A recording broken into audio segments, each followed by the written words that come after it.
Grabe, porket mayaman ka kuya, ganun gagawin mo sa taxi driver. May pamilya din yun, maawa ka naman. Sabi ika nga nila, wag na wag mong gagamitin ang baril na ipinagkaloob sa iyo ng gobyerno para sa mga taong walang kalaban-laban upang ikay katakutan. Kaya naman panoorin mo ang video na ito kung ano na naman ang ginawa ng isang lalaki na tila kumukuha ng tapang sa hawak niyang baril.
Nangyari ang insidente sa lungsod ng Valenzuela na kung saan nakarating ito kay Mayor Wes Gatchalian dahilan upang ipahanap niya ang mga sangkot dito. Ano po, dito sa Valenzuela kasi sa aming lungsod, no?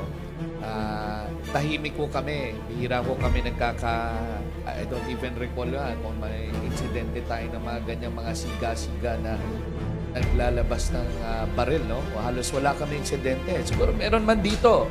Mumurahan, bumaba sa kotse, nasagi, the usual, no? Pero alam mo, nakakalungkot dahil unang-una tandaan natin, si Sir Henry Ong ay isang taxi driver, hamak na taxi driver, naghahanap buhay, madaling araw, ay nagsisipag, tapos dadaan ng itong mga taga-Tondo o Caloocan, pasensya na po, no? Naning ko po yung lugar, na dadating dito pero magsisiga-siga. Kaya ako talaga kung, alam mo, medyo nakakainiso, no? Nakakainit ng ulo yung mga ganitong tao. Alam nyo, yung hindi ko akalain na yung nangyari sa Quezon City na nag-viral ay mangyayari pala muli dito sa Valenzuela. Kailan lang ho yun eh. And I was monitoring the incident. Umabot pa ho sa Senado. This is actually waste of government time and effort and resources sa mga barumbadong taong ganito. At ang pinakamasakit po, mga kasama, ako po, may pamilya ako, may anak ko ako. Pwede palang mangyari na kahit sino na lang na gun owner ay maglalabas, kakasa. Nakita nyo sa video, kinasahuyo tulad dun sa Quezon City.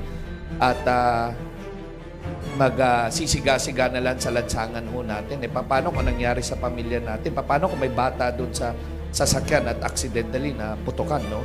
So talaga pong dito sa Valenzuela, talaga pong walang lugar ang mga taong tulad ng ganito, no? Nang tanungin naman ang lalaki na nanutok sa isang taxi driver, tila dumipente ang sagot niya sa kanyang abogado.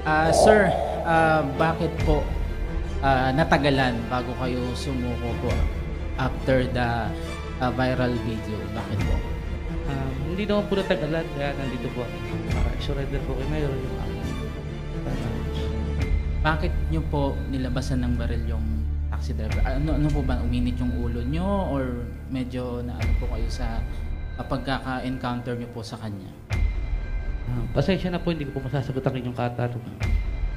Sa prosecutor na lang po. Understand. Ikaw ba, by any chance, meron ka bang balak makipag-ayos? Or meron bang point in time after nung incidente na yun na trinay mo or sumagi sa isipan mo na mag-reach out kay Mr. Ong? Isang pagpapatunay na marami ng mga individual na ang tatapang kapag may hawak ng baril, pero kapag nahuli, tatawag na ng sandamakmak na abogado. Kaya naman na-share mo na ang video na ito, ikaw bilang isang Pilipino, kung ikaw ang tatanungin ano ang dapat gawin sa lalaking ito na nanutok na naman sa isang taxi driver para hindi na matularan. Well, i-comment mo na ang iyong reaksyon sa video sa baba.